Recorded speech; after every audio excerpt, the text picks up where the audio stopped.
So when we think of innovation, we think about the light bulb, the cell phone, electricity, all of these great products and technologies. But you know what? Innovation is much more than that. It's not just about new technologies and new products and so on. I mean, has anybody here ever had a great idea? That's a little concerning. So I'm going to work with you this morning. This is not going to be your traditional keynote presentation, because I'm not going to stand up here for 3 hours. First off, I'd fall asleep if I did and talk to you. No, I'm going to engage you. The only way that you can possibly learn about innovation is to be engaged in innovation.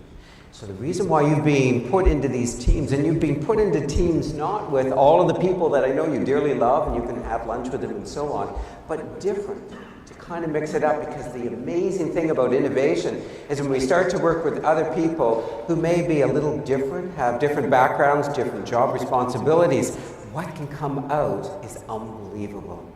So I'm going to take you through a process of innovation, and as I do, you're going to be working in your teams by the time you finish this morning. You're going to have all these incredible innovations on how we can improve your jobs, the work that you do, the interactions with your customers, and even your organizations. And I'm going to be collecting all of that from this room, from all 30 teams, putting it together and sending it all back out to you. Because I know that you'll be anxious to find out not just what you can come up with, but what some of the other groups have come up as well. So innovation, same job, different day, new way. You know, I'm going to take you from all of these little ideas and move you from vision to reality, because you know what it's like. I know that some of you do come up with great ideas and visions, but what do we do with them? I mean, we share them sometimes with our colleagues, our co-workers, but they say, yeah, but not now. Oh, they never approve that. I mean, how could we possibly get management to buy into it and so on? So, like so many great ideas, they kind of vanish, and we don't do anything with them. Your jobs. You make complex decisions every single day that affect your customers, and your customers being members, policyholders, claimants, nurses, case managers, physicians, and of course, coworkers. But you're stressed. You have so much on the go all of the time. And the question arises, do we always make the right decision? I mean, lots of times we do, but sometimes we go back and we have second thoughts and we wonder, is there really a better way? But ultimately, our big dilemma is this. How can we apply innovation to do things differently? I mean, you know, we just work for organizations. We don't have power. But the one thing that we do know about innovation, if you wait for management to say, hey, I think that we should change our culture and be more innovative, it just isn't going to happen. For innovation has always been more successful when it started at a grassroots level, at your level, and then it starts to filter up, and all of a sudden management sits back one day and says, hey, things are different. Don't really know why, but I like the way it is, and they start to improve some of these things, and then all of a sudden they spend some time and effort to focus on the culture and change the organization. Innovation. There are three things that you need to know about innovation. First, let me just go through and give you a little bit of a definition. So when I say innovation, what am I actually referencing? And where do we start? Where does the entire process of innovation actually begin? And then how do we generate innovations, the entire process itself? So I want all of you to take your hands, put them in the air. Now put them down on each side of your seat and hold on tight, because we're going to be moving fast. Innovation. So what is innovation? Well, innovation, an IBM global study of CEOs. I like this definition because it relates to all of us here. It's new ideas or current thinking applied in fundamentally different ways, resulting in significant change. But you notice that they didn't come out and say it's new products and technologies, because that's not really all innovation is about. It's just new ideas in your current thinking. It's not changing dramatically what you're doing, but it's just saying, are there some things that we could do, twist, alter somehow to make it a little bit different that will all of a sudden give some significant change and improve our lives, the lives of our customers, and so on. David Neeleman, CEO of JetBlue, decided to start an airline in an industry that was already crowded. And people said, why are you doing that? Like, there's so many airlines out there. But he said, because innovation is trying to figure out a way to do something better than it's ever been done before, and he's been very successful in doing it. Just because there are other organizations, that doesn't mean that there isn't an opportunity for others to kind of enter the field, to do things differently, to capture the marketplace, and so on. Jake Burton, the founder and owner of Burton Snowboards, he added a touch of reality to innovation. He said, innovation doesn't have to be complex. That's why people shy away. They think, there's got to be so much stuff involved in innovation. I don't think that I could get involved in it. People are intimidated because they honestly feel that they've got to come up with something extraordinary for it to be innovative. So they shy away from it. But the solution is invariably very simple. Problems arise when people don't use their imagination. They end up making things too complex. The wonderful thing in innovation is we can sit back and just look at our job and say, how can we continue to do what we're doing, but maybe in a simpler, less complex approach? Everyone has the ability to make innovation happen. And I know some of you think, I'm not really very creative. I know that there are others are, and so on. But I'll show you how I can pull all of that from all of you and put it together. So, the second thing you need to know is, where does innovation start? It starts wherever employees confront problems. They deal with unforeseen contingencies, or they work their way around breakdowns in normal procedures. And I think many of you are probably feeling that right now, but the problem is, few organizations know how to learn from this local innovation and how to use it to improve their overall effectiveness. The local innovation, that's what comes from all of you. But they don't know what to do with it, so you don't know what to do with your ideas, and we abandon them as a result. So let's first off find out, how creative are all of you? What I'd like all of you to do right now is grab a blank sheet of paper. It can be small, large, doesn't really matter, but pull out a blank sheet of paper.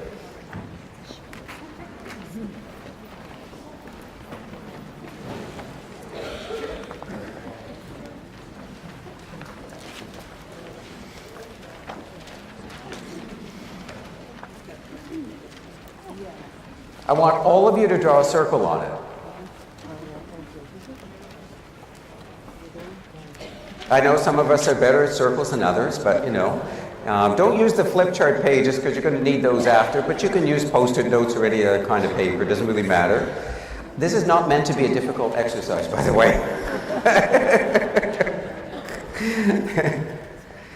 So draw a big circle on this piece of paper. Now I want you to put a dot on the sheet of paper.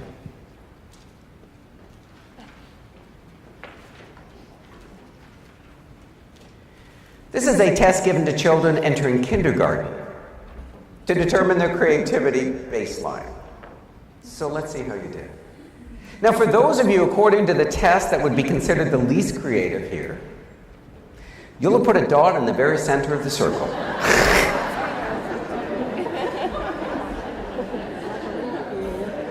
We have your pink slips outside the room.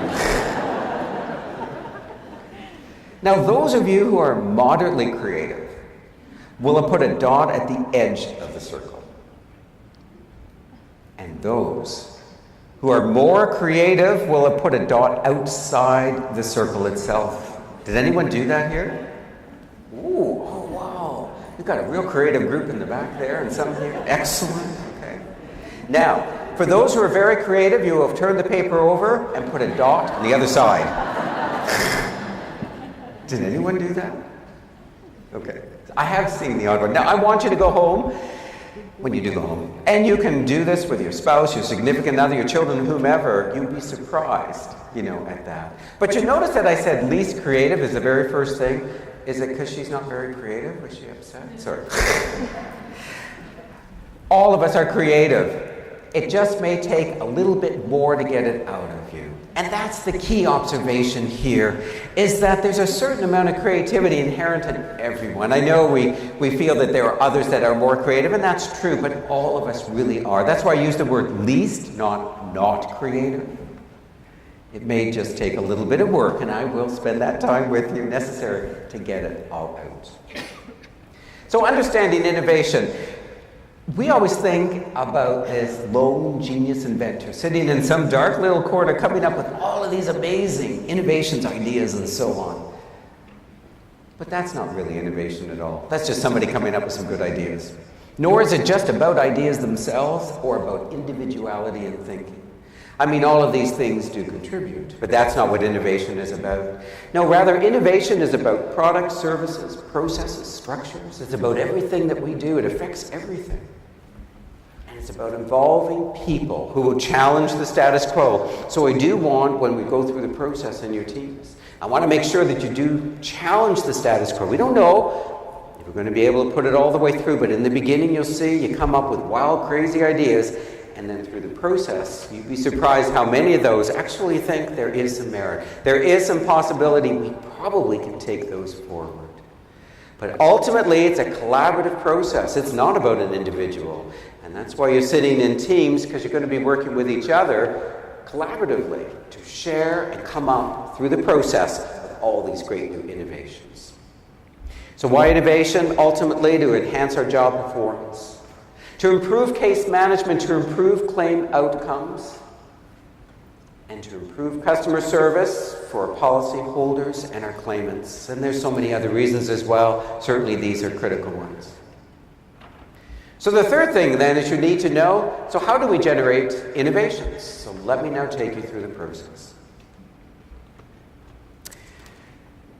A study that was done by Booz Allen Hamilton. They came back and they said that successful innovators they found had a rigorous process for managing innovation. It's not about an individual, they had a process.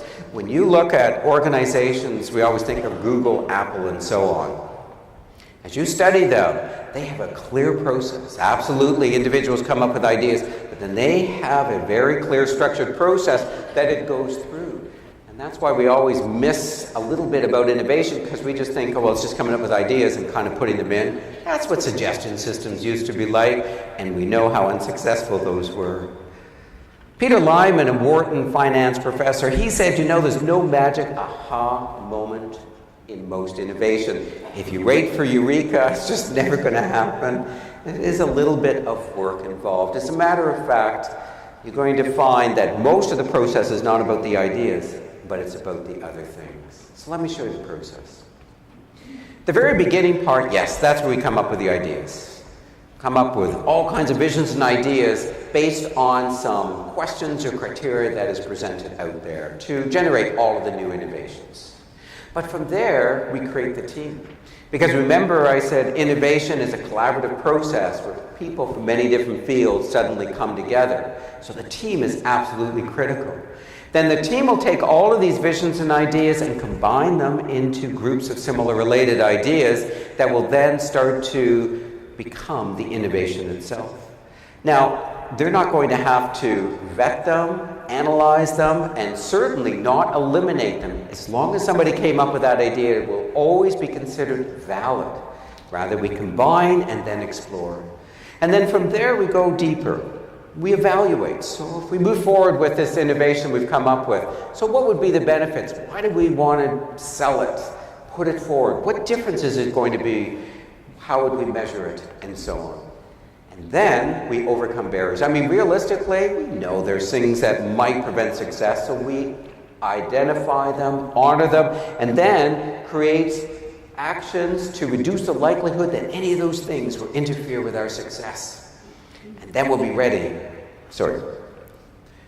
to launch the innovation itself. Now, the case study you're going to work on this morning is this. It's creating the ideal customer experience. And I know that's very broad, so I'm going to give you some questions that will help you to generate initially all of the various ideas. But I just want you to make a note, that is the goal, to create the ideal customer service. And you know it's broad, big, and so on. But actually, that's what innovation starts with, something broad, seemingly sometimes unreasonable, a challenge, but that's how we always start innovation itself. So the very first stage then is capturing the visions and ideas. So let me give you some background on that, and then we'll get started. First, let me give you some research. You've all been involved in brainstorming sessions before, I'm sure. You know, we call a meeting, this problem, an issue, a challenge, and so on. Put a flip chart up there, and I'm going to write down all of the ideas as you start to call them out. But you know what happens. The marker I'm holding is extremely powerful, so powerful that as you start to call out all of the ideas, The marker will decide not to include some of them certain. That's not going to help. The markers also tend to be so powerful that it will decide to rewrite what you just called out certainly can state it better than what you just said. But despite the flaws of these markers, you'll have tons of ideas on flip charts, but it's so hard to organize that usually we end up eliminating, that's not a good idea, this isn't, and so on. But that's not what it's about. Have to change your thinking. Some of the research that's come out alters our thinking around brainstorming. Eric Kandel wrote this book, Cognitive Neuroscience and the Study of Memory. And in it, he said the recent research focuses on intelligent memory. No more is there such a thing as left brain, right brain thinking. They've done enough studies recently to dispel that. We use that as an excuse. Oh, I'm not right brain, so I really aren't creative, and so on. It's only an excuse. Everybody can come up with ideas. Absolutely, some have more than others, but that doesn't mean they're more creative or less creative. Analysis and intuition work together all the time. As a matter of fact, learning and recall happens in various combinations throughout our entire brain. Not the left side, the right brain is through the entire brain. So that's very important. So how does it apply to brainstorming then? Well, it's interesting because in 1832, Karl Clausewitz, he said, presence of mind is akin to a calm state that precedes a flash of insight. The calm state. We never allow ourselves that calmness. We're rushing into meetings and we're all stressed out. We've got so much to do. What's this all about? And then we're told to brainstorm. Well, there's no way. We don't have that calm state to come up with the amount of ideas that we need to generate. The best ideas don't actually happen in those meetings. If I give you a problem, like how to create the most amazing customer experience, go away. You get up in the morning, all of a sudden you have all of these amazing ideas. You get out of the shower, you know what it's like, you relax, you have them, or you're driving home at night over a glass of wine, whatever. We come up with all of these ideas. When you wake up in the middle of the night, you're glad you have a pen and paper beside your bedside, because that's when we come up with all of those ideas. Brainstorming is best when everyone comes together after independent thinking. Now, I'm not going to give you the opportunity to go away, because I'm hoping that in the conference here, you're already in a calmer state, more relaxed, because you can't rush back to the office right now. But remember this, when you do go back and you start to apply the innovation processes, I hope that you will continue to use it, do give a challenge, an opportunity, and send people away. And say, we're going to meet in a day, 2 days, a week, whatever. Bring all of your ideas, and that's for the innovation process. Or even if it's just problem solving, send them away, then say, okay, now we're going to start to analyze the problem now that everybody has had an opportunity to think about possibilities of solving it. The essence at this stage, Thomas Edison said, genius is really just 1% inspiration. So stage one, coming up with all the ideas and the visions, that's a very small part. The balance of the innovation process, that's 99 perspirations, a lot of hard work, analysis, research, study, and so on. But that's also the most exciting part of innovation. So in your teams, I'll give you 3 minutes to make sure that you know all of the different people at your table, because I do want you to get to know them. It's an opportunity to meet people perhaps that you hadn't had an opportunity to spend time with before. Whoops. And then you're going to spend 5 minutes to respond to some questions that I will now give to you. The questions themselves and the answers you will record on Post-it notes. So that's why I've got Post-it notes on all of your tables. You may have to split the pads to make sure everybody's, got some Post-it notes. But here are the questions for you, because this is where innovation begins. What today seems impossible to do, but if can be done, will fundamentally change your customer's experience? What's possible to do but not being done for ourselves or for our customers? And what do we wish we could do, achieve, accomplish in our roles? Now, it kind of works this way. To the very first question, I might have 20 different ideas, 20 different responses, whatever. I should then have 20 different Post-it notes, even if my ideas are kind of related. It's very important to record only one idea per Post-it note. To the second question, I might have 4 different ideas, and the last one, 9. Doesn't really matter. Do not, as you start to generate all of your ideas and your visions, record what question your answers are responding to, your ideas, your visions, and so on, because it's not relevant. They're just thought-provoking questions. You'll see how it'll all come together afterwards. But the whole essence is just think about it, one response per post-it note. Some of you will have 30 of them, others may have 10. Doesn't really matter, because we already know that some of you are more creative than others, but we'll get through the next stages and I'll show you how it'll work. So, 3 minutes. Choose somebody to watch the time in your teams. Make sure you introduce yourselves to each other. The brainstorming individual is very important. Don't discuss any of the ideas, just do it individually. Keep them in front of you, and I'll tell you what we do with them afterwards. Okay, you can talk. I know some, you have like a lot of different ideas, and others very few, and there's some you couldn't even think of an answer to those questions. It doesn't really matter. You'll see how it all comes together, and there's an opportunity to add and expand on these, because sometimes for those that didn't feel you had very many ideas, when you start to see others, you'll think, oh, you know what, here's another one, and it's going to start to trigger other ones. So this very first part, that's why I say it's only 1% inspiration. That's it. Now we get to work together through the next stages, and you'll see how collectively you have an opportunity to expand them, to add to them, explore them more deeply, and so on. So the second, though, is we need to put a team together. So you've come up with all these ideas. We need to have a team. You cannot explore these on your own, because you'd never be able to sell it. It's only just you anyways. This helps us to get more clarity, buy-in, different opinions, different viewpoints, and so on. You know, those people who may not be that familiar with our own jobs and roles, they're the ones that'll say, but why?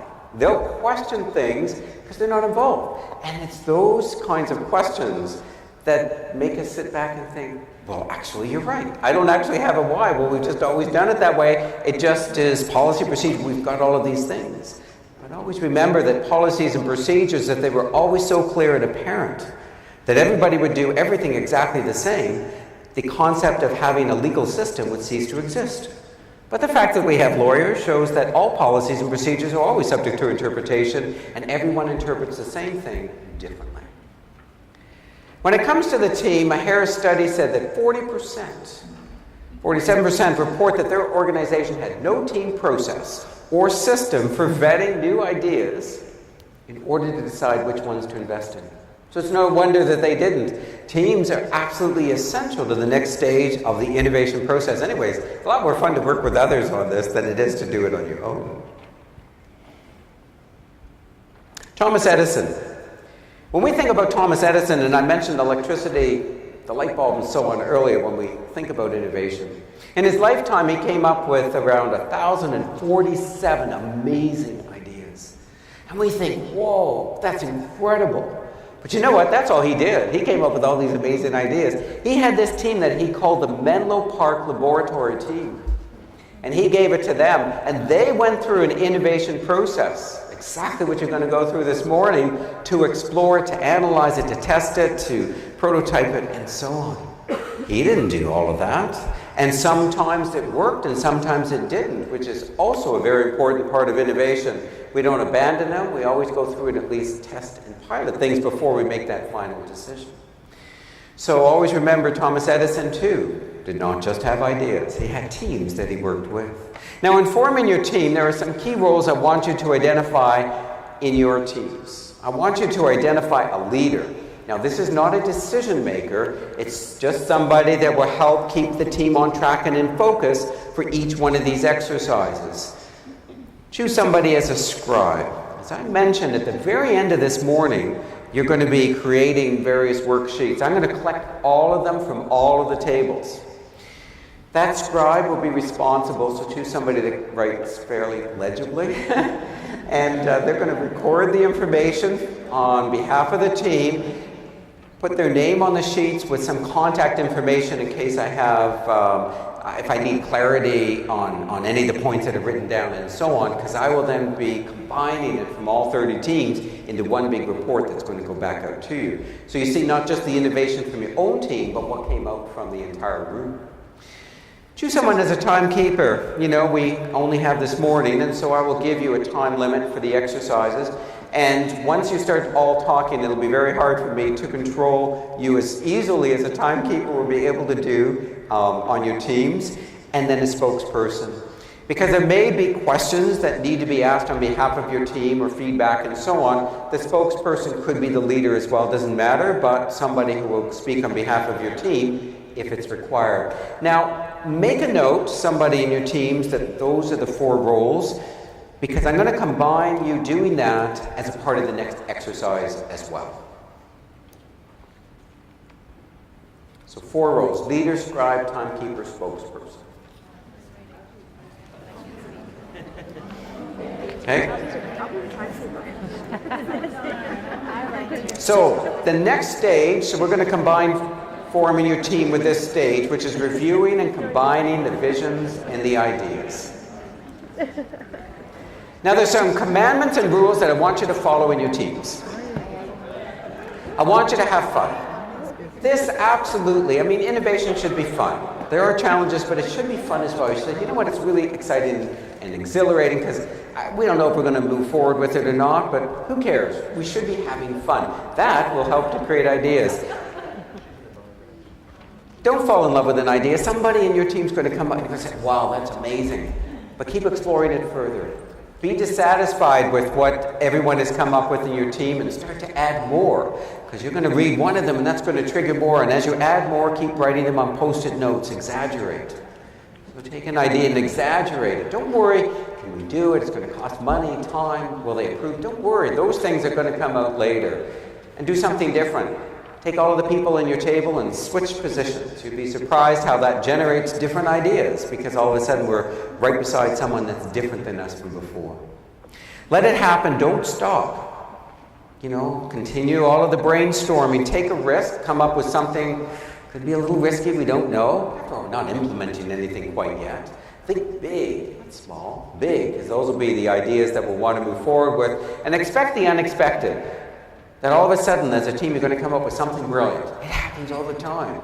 But don't be surprised. Accept it. Write it down.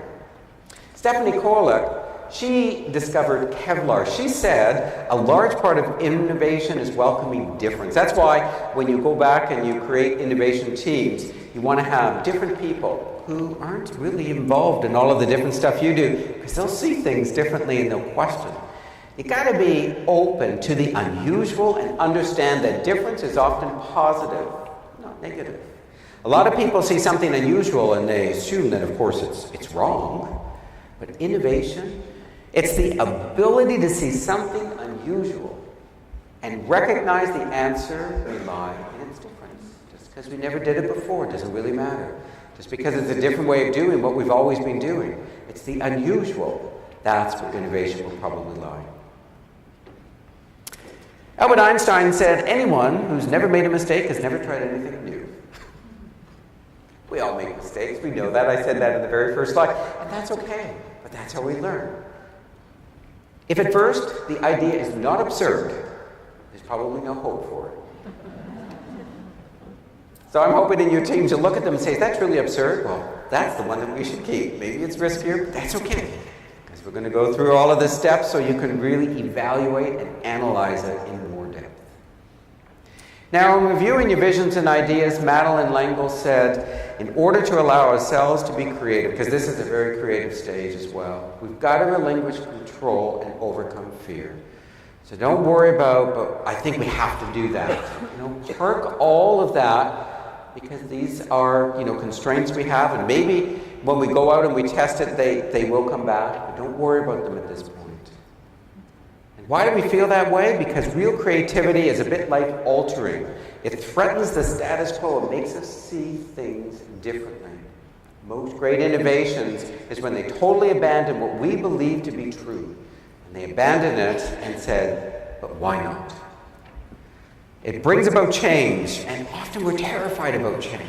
So you'll see at the very end, I'm going to bring back a short discussion on change, because moving forward with our innovations may mean a little bit of change. That should be a good thing. We want to reduce our stress. We want to have, happier days with less of the challenges that we're having to deal with and better interactions with our customers. Now, reviewing and combining your visions and ideas, you're going to discuss all of the ideas now on the Post-it notes amongst all of your team members. And I find the easiest way is if you take all of them and throw them together on one of these flip chart pages I have in your tables, then it's easier to see all of them and then discuss them. Expand on them. If one triggers another idea, write it on a Post-it note and add it to those. But then you group them. You're going to see there are a number of ideas that are kind of related. Put them together as a group. Another group that are kind of related. So you may end up with 2, 3, 4, 5 different groups of ideas. It's hard to say. But that's okay. And then develop innovation statements. I'll give you an example. There's a whole group of ideas and so on, and they're all kind of related to something around customer process, policyholders, whatever it is. Put them together and just come up with a title that kind of identifies what that innovation is with all of the various ideas related to it below. And then you'll start to expand. Just say within that group, it's easy for me now to come up with some additional ideas and visions, so you add it to all of those various lists. So in this case, the team I was working with, we had a number of different ideas. And we said, well, they kind of have to do with improving case management. Another group of ideas, improving customer service for claimants. So you may end up with many different groups, and that's a good thing. I'll show you what we do with all these different groups afterwards. Each group, onto itself, will become the innovation. So other examples of innovation statements, enhance job satisfaction, integrate instant feedback process for all customers, improve case management, improve positive claim outcomes, improve customer service for policyholders, improve customer service for claimants. It doesn't matter what you call it, these are just examples. You'll know when you read the groups of ideas what that innovation statement should actually be that you put above it. And again, you can have any number of groups. So put your groups together on a flip chart page and just use one of the markers to write what that innovation statement is right above it. And I will give you 15 minutes for that. Now walk around, so if you have questions, stop me and ask me. So remember, you've got to choose your leader, spokesperson, timekeeper, and scribe. That's your first. And then start reviewing and combining your innovations, creating your innovation statements. You have to work hard. Let me first, I just wanted to clarify something. A lot of people were asking me, where in RGA do I work? So actually, I don't currently work for RGA. Maybe they'll hire me, I don't know. But no, I have my own consulting business called Business Improvement Architects, and the reason why so many of you from different countries I'm familiar is because I travel quite extensively all over the world giving presentations like this and helping organizations, but it's a separate company. But one thing I will leave you with, afterwards, when you go back into your own areas and you start to apply this, you're going to run into, I don't remember this, I'm not sure about that, I ran into this issue. I'll share my email address, and absolutely, if you ever have any questions or issues, send me an email. Probably the only free advice you ever get, but I just don't want you to feel, it's going to be a great morning and you learn a lot and then you abandon, because I'm not. And honestly, there's no end date to it. I just want to do whatever is necessary to make sure on an ongoing basis, not only do you learn this morning, but you go back and apply it. That's the most important, because I want you to be successful, and I know you can. But there's something else that I saw. Some of you actually eliminated some ideas. I know I too was shocked to hear that, but it's human nature. The reason why we work in teams is so that some of you can watch over the others. Once you had all of those ideas together and you group them, it's absolutely critical. I might think that's a ridiculous idea. I couldn't imagine doing that. There's no way. But you know what? That's just my opinion. That's my observation based on my own experiences, and they may be valid for me, absolutely. But the fact fact that somebody wrote something down for them, it's valid. We mustn't invalidate anyone's. So when we create our groupings, everything stays. Nothing is ever eliminated. Sometimes we'll put something aside because we say, well, it's similar, so we'll put that. No, it's similar, but in how it was phrased or worded lies an inherent difference. And that difference might be, one of the sparks that helps generate some new ideas.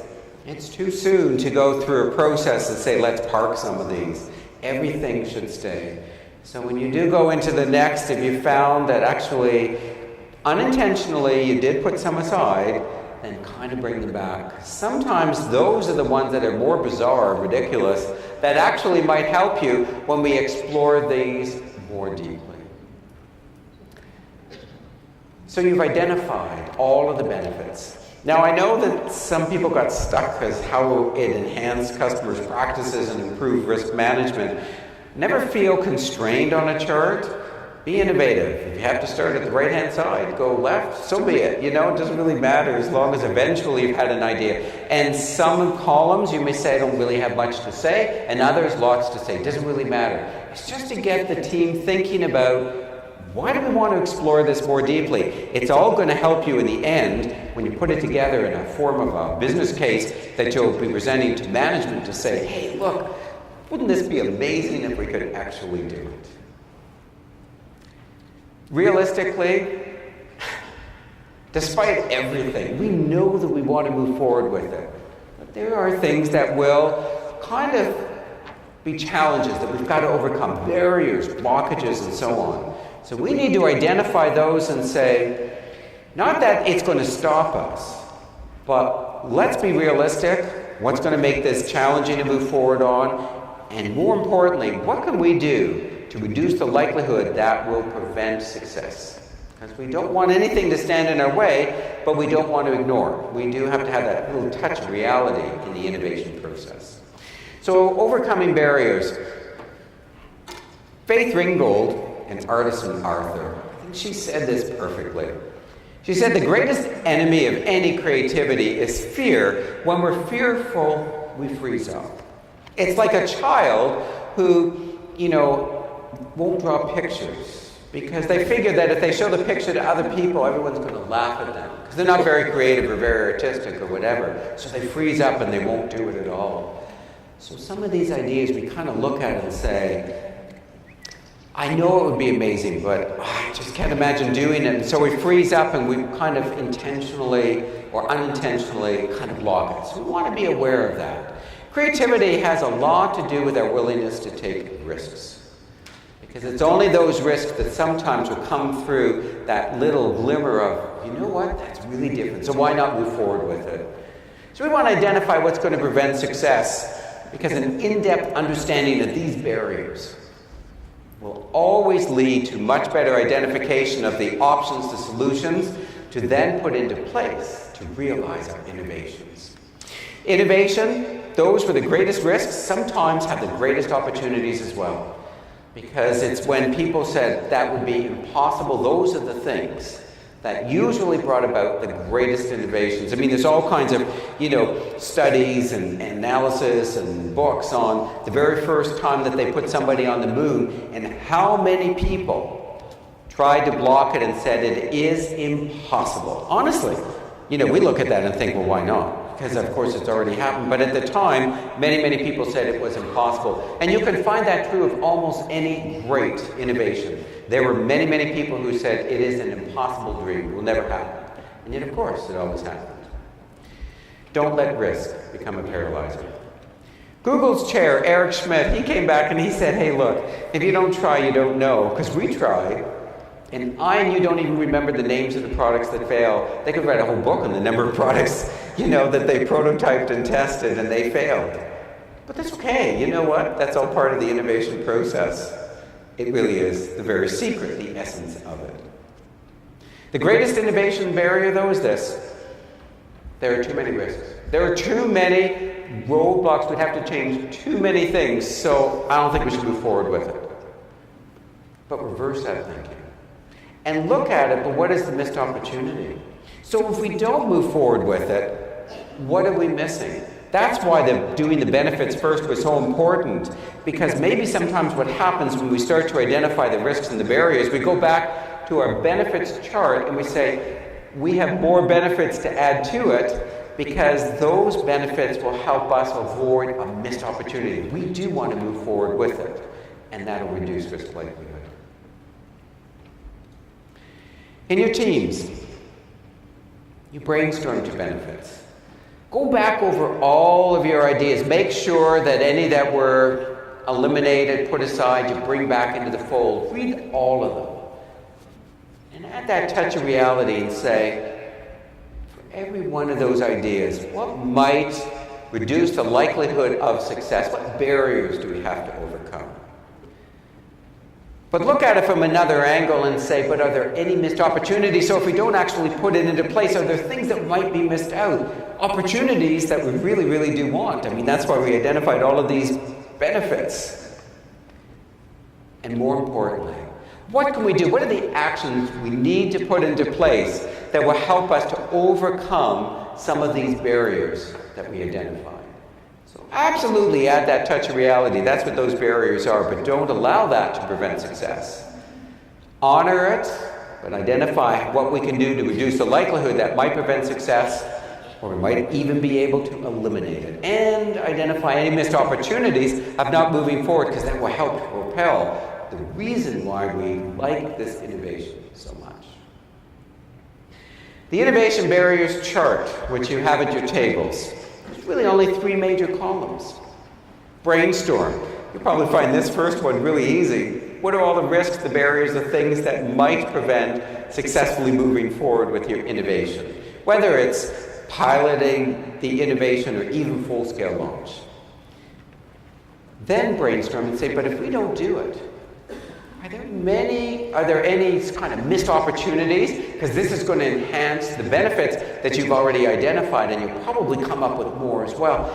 And then, what can you do? What actions must you undertake? You know, maybe we need to research it more. Maybe we need to have a much better understanding of the issues driving this innovation. Whatever it is, what are the actions you need to put into place to reduce the likelihood these risks, these barriers might prevent success, and therefore the missed opportunities not be present?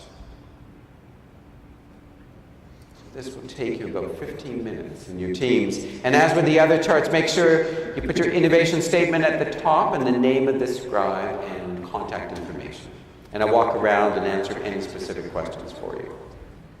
All right, to be broad, you know, we would have to put in place a change management plan. We would have to do some research in an area. We don't have to detail how that's going to be done.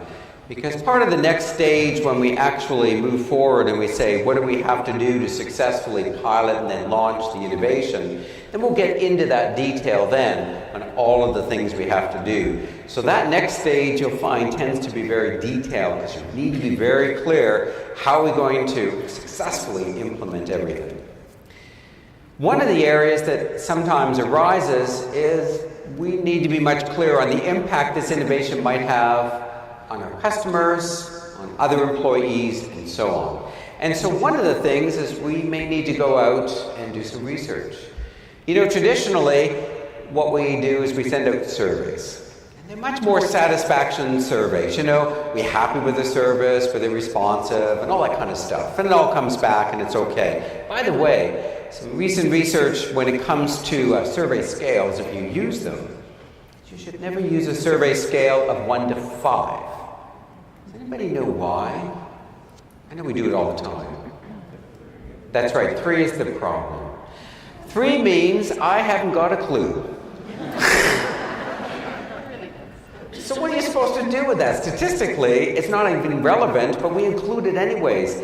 You should always use an even-numbered scale, 1 to 4, 1 to 6. You see, in a scale of 1 to 6, a 3 and a 4 means I had to think about it, because they have very different meanings. So we need to be sure that we truly understand what they're saying, and that 3 doesn't help us. So Kimberly-Clark, there's not a lot of exciting things that happen in the toilet paper industry, as you can imagine. So Kimberly-Clark, what do? They've been making toilet paper for over 100 years. Who would know? But anyways, So they spent time, and through innovation, they came up with it being softer, tearing more easily, and so on. This all came from, the traditional satisfaction surveys they send to customers and so on. And then what they did is what's called outcome-driven innovation.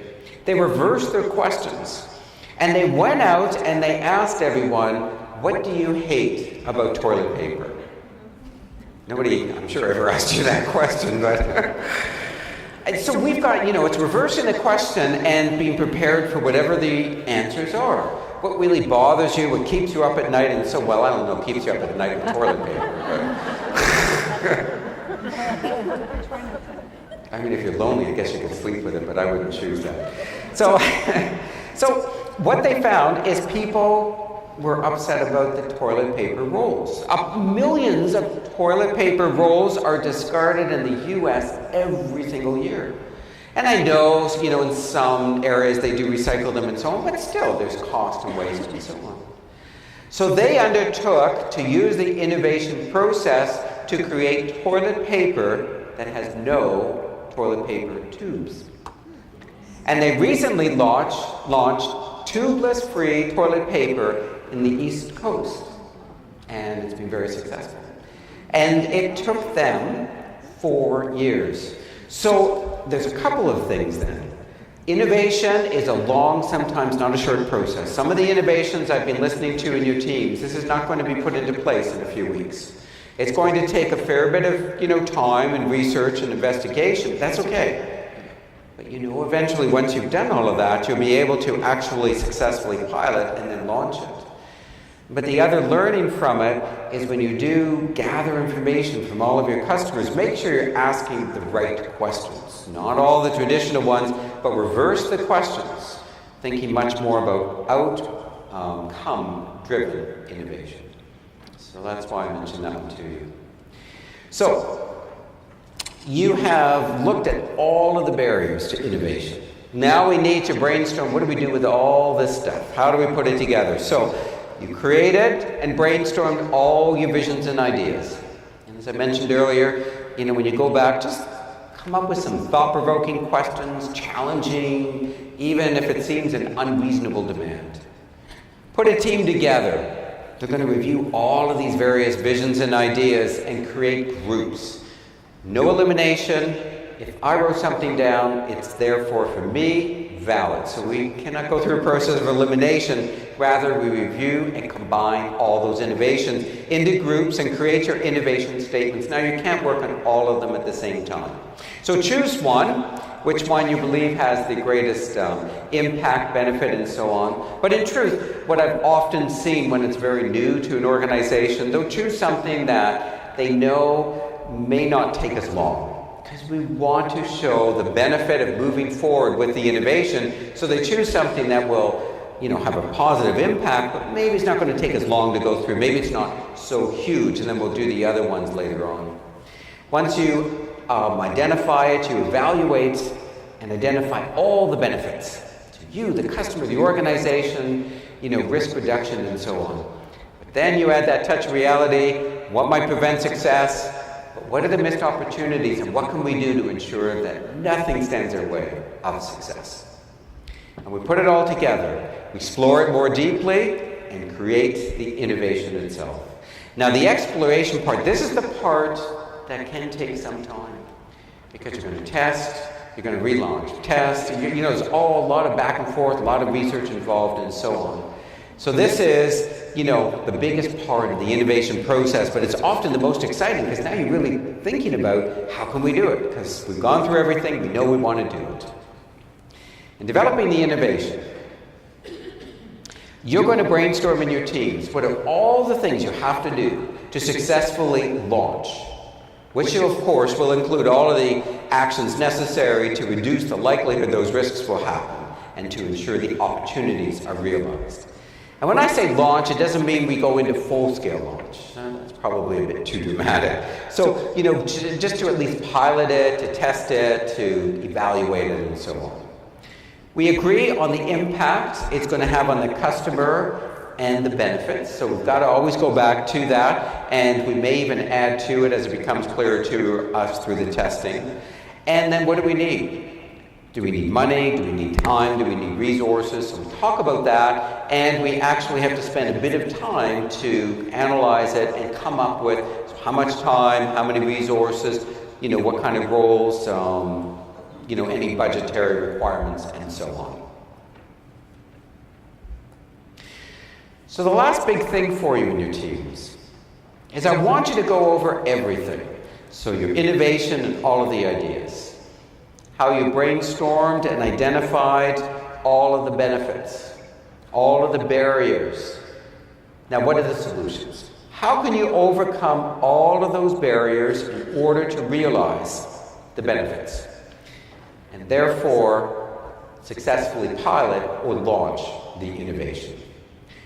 So on this chart, and I said 15 minutes, but sometimes in my experience this can take longer because you really need to be quite thorough on it.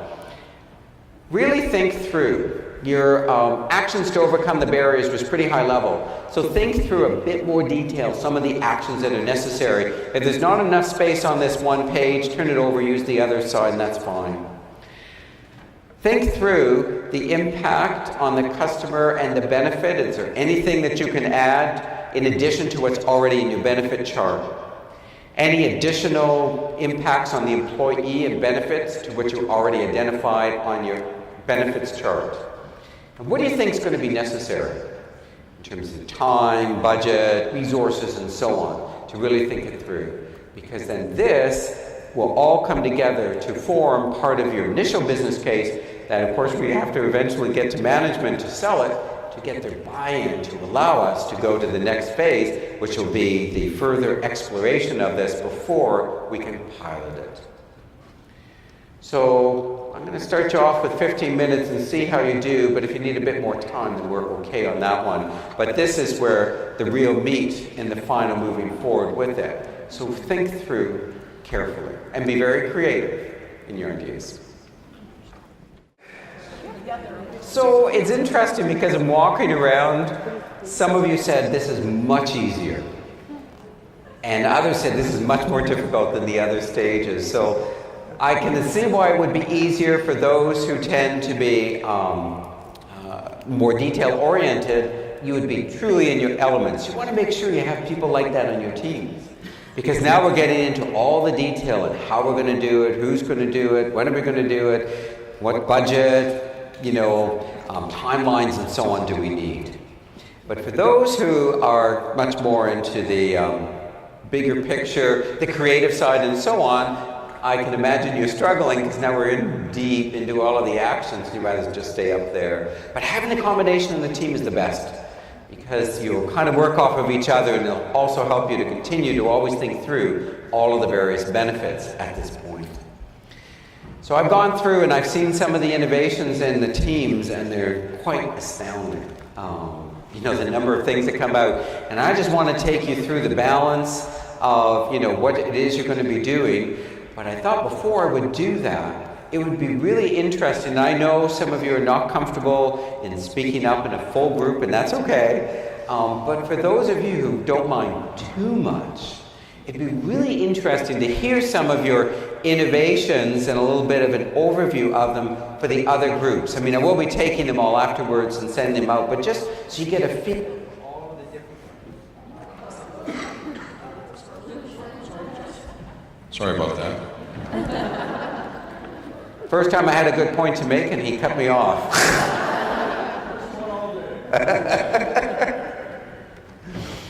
So, do we have anyone in here that feels brave enough to want to share what you've done? Because I think what you've done is so amazing.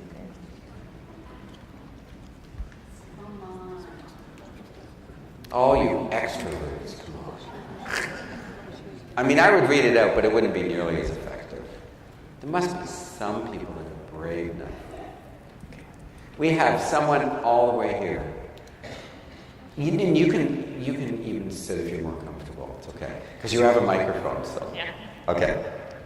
Okay, so what we said is that we could simulate the client experience. So let's say that one employee is a client and goes through the process, then he really knows what are the barriers, what he doesn't like, and then we might come back on the situation with other employees. It's like a training. And then the benefits is that when the situation occurs with a client, then the employee might find solution easily because when he was like the client said, oh, why don't they did that instead? And so it could be a training and really improve the client experience. So it was taking someone and putting them through, if I remember correctly, through the process, but no one really realizes that it's actually mock. It's like a mystery shopper type of thing, yes, right? Yes, that's what we said. So it's an amazing idea because then you really get feedback on what is happening versus what we perceive is happening. So I think that was excellent. Thank you, team. Thank you. So now you've heard from 2 Canadians, one here, one up here. Let's pick another country. Excellent. So our idea was improving the customer service. It was kind of around that. And it was allowing the clinicians more face time with the patients. And our idea around that was just kind of, it's a lot of it's kind of resource driven, but allowing them to spend more time understanding more of the treatments that are available, helping them to get off claim sooner if they're on claim, or put them on claim if they need to be on claim, and then just gathering more data and more information so we understand really what that patient is experiencing and what they need from us. So what would be some of the barriers you identified that would have to be overcome? Because you said it might need more resources. Well, it would be more resources. Okay. But that's Right, definitely okay. one of the top barriers. And, Yeah. and I think that, with that goes cost, obviously. We've got to look at technology. Is the technology right? We're capturing a lot of data. There's a lot of data that's required from a regulatory standpoint, from a reporting standpoint to partners that you may have to work with. So it's capturing all those types of things. And then looking at kind of just that all that information and understanding what it's all about. So A lot of barriers. Okay. Is there an impact financially or otherwise? Because now think about if we're presenting this to management, is there something that you identified that will help sell it to them, even though you see that there's more resourcing and cost involved? One of the things that we talked about doing was piloting it, doing some focus groups, understanding from the clients and the patients what information that was really valuable, what kinds of things that we should focus on, and then piloting those types of things. All right. Excellent. Thank you.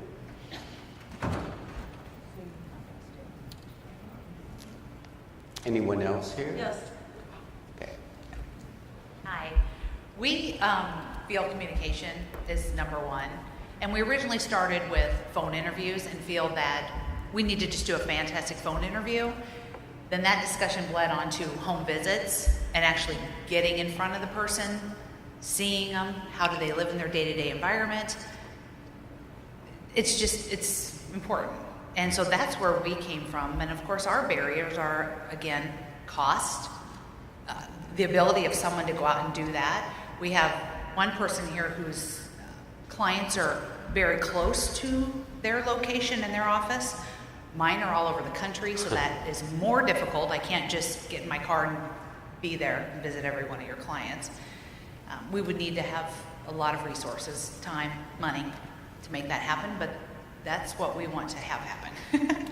So if you're selling it to me, if I'm management, what could you say that would make me consider piloting it? Because I may not go full-scale launch, but at least to say, okay, you can pilot it.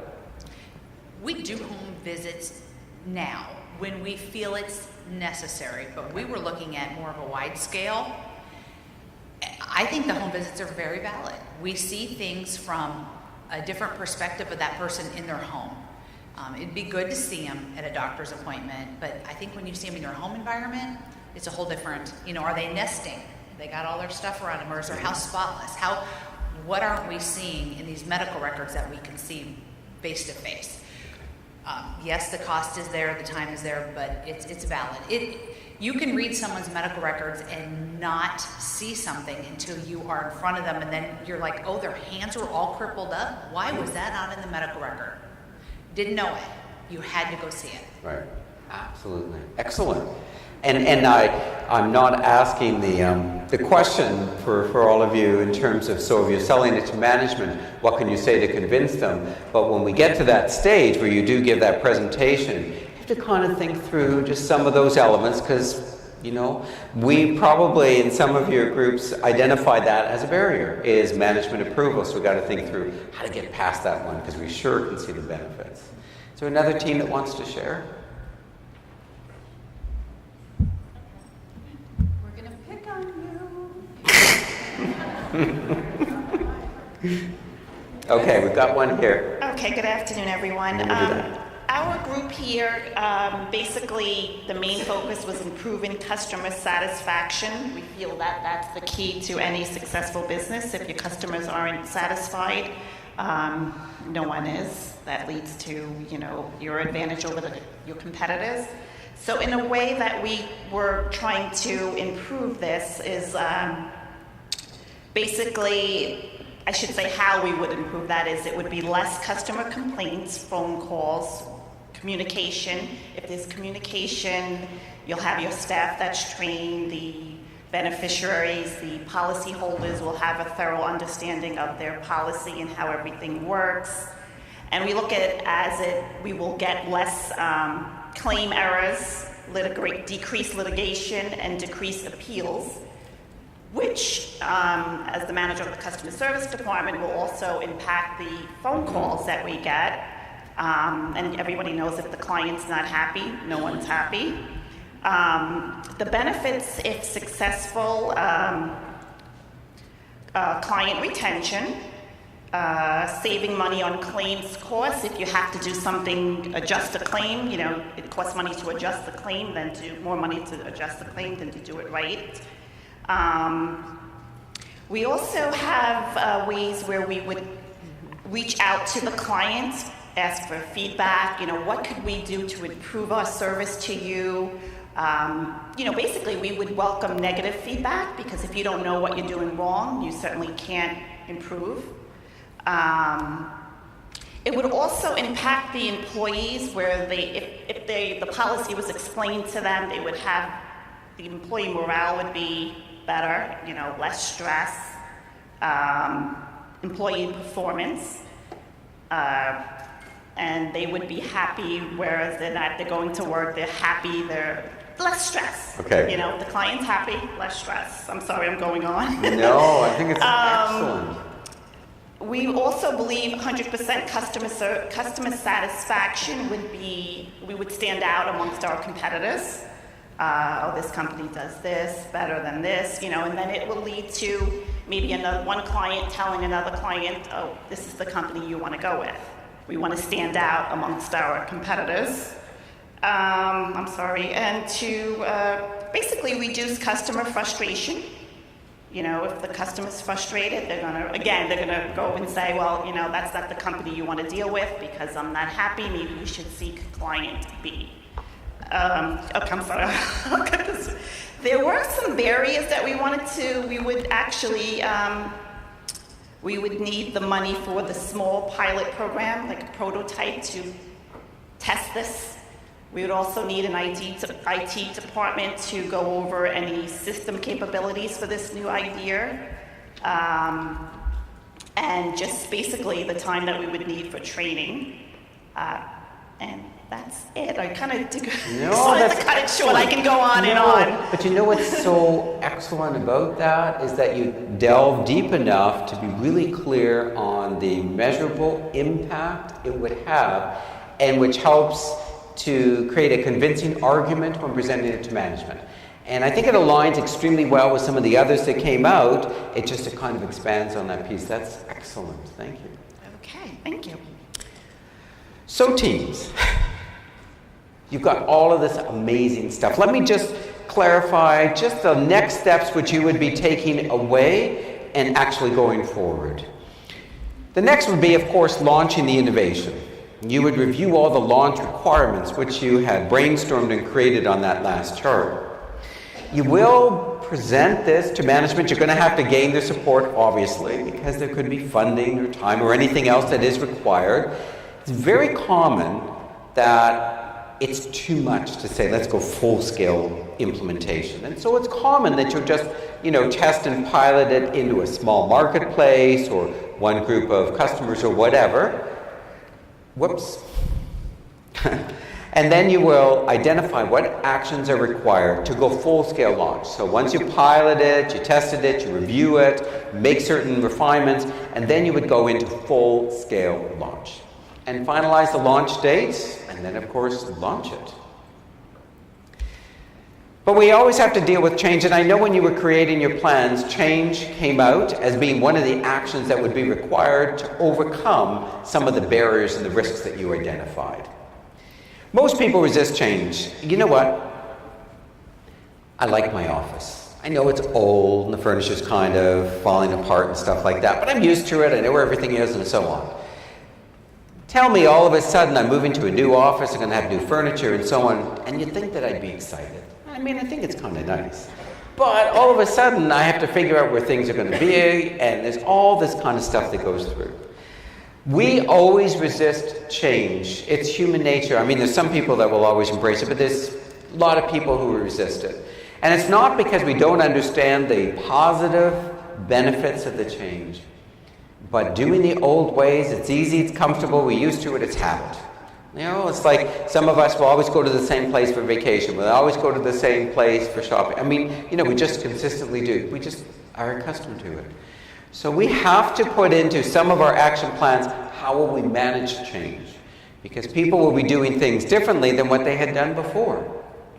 The key element in innovation is convincing other people that this innovation is good. I know that you'll have given a presentation to management, they'll have bought into it and so on, but you have to think about how are you going to sell it to employees who will have to buy into it and be a part of the change that's required in how they're now doing their work. Engage them. The easiest way is to engage them to ensure they understand the benefits to customers, employees, the organization, and the department. One thing that I've done that is being fascinating is that if there's a large group of employees who are going to be impacted, I'll hold some smaller focus groups with them. Although once I did like a huge room like this, because there was like 150 people that were being impacted by this innovation, therefore the change, and I had them working just like you are now into small teams.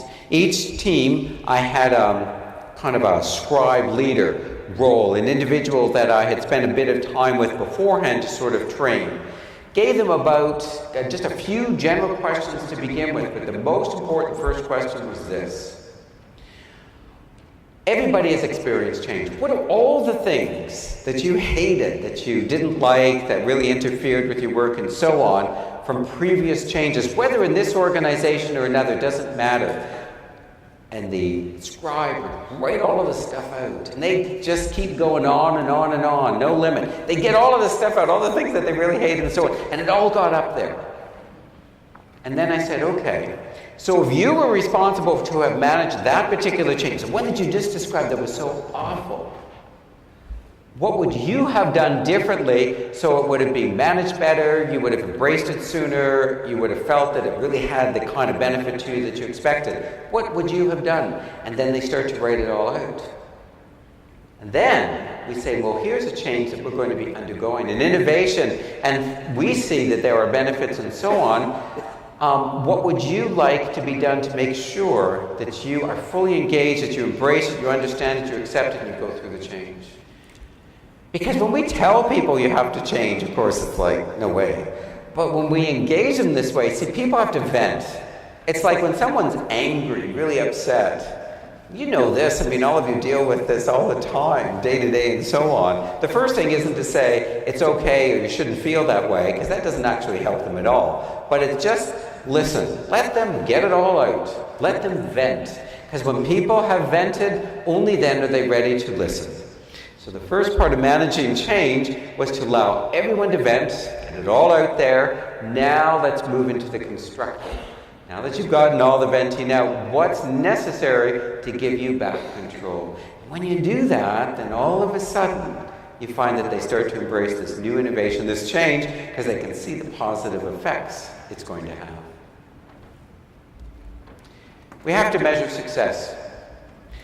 The best way I could find of illustrating how do we measure success of this innovation is by looking at the exercise machine.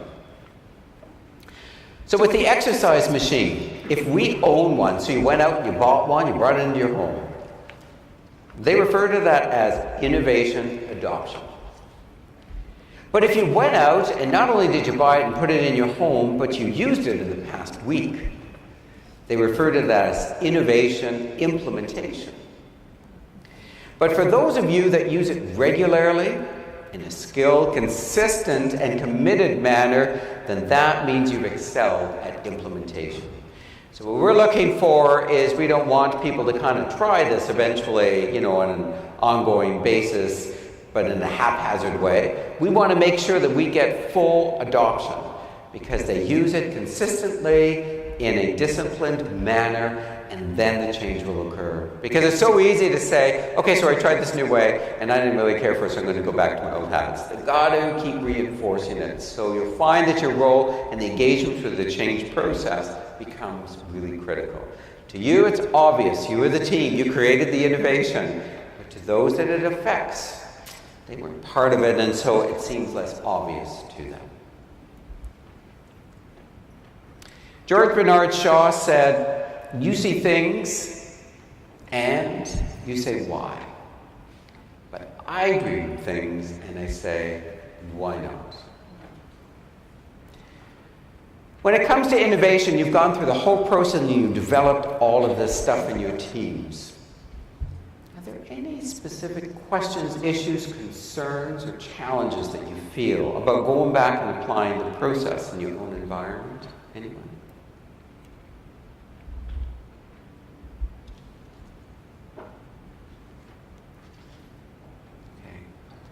You've worked hard. I know it's quite tiring to go through the process sometimes, but I need you to do some housekeeping now in your teams. You created 3 sheets. Now, some people said to me that they're not really certain that the writing is all that clear.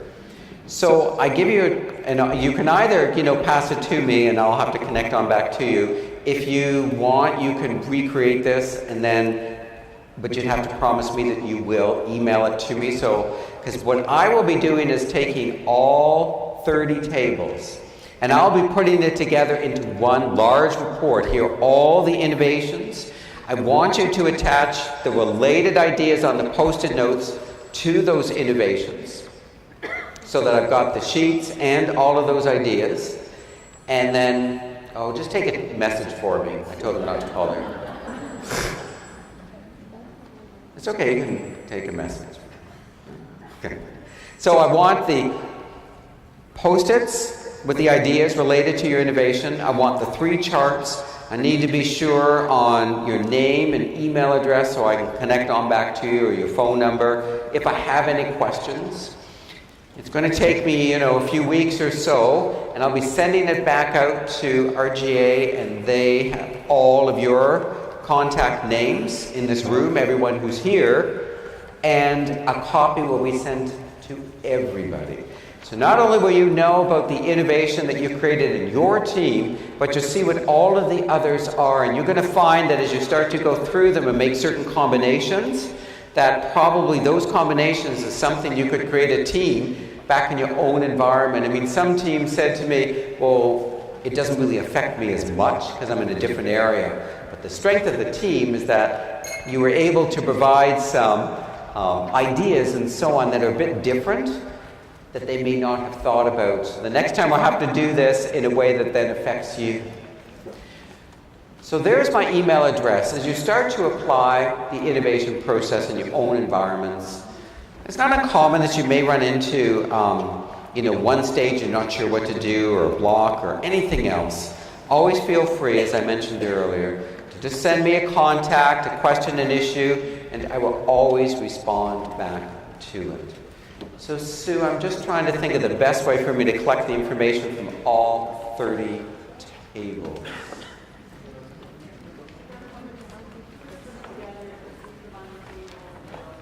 Okay. Do you want to do that? So the 3 sheets with the post-it notes related to your innovation statement, because I think all those ideas, it's all related there. and then we will walk around and collect them from all of the tables.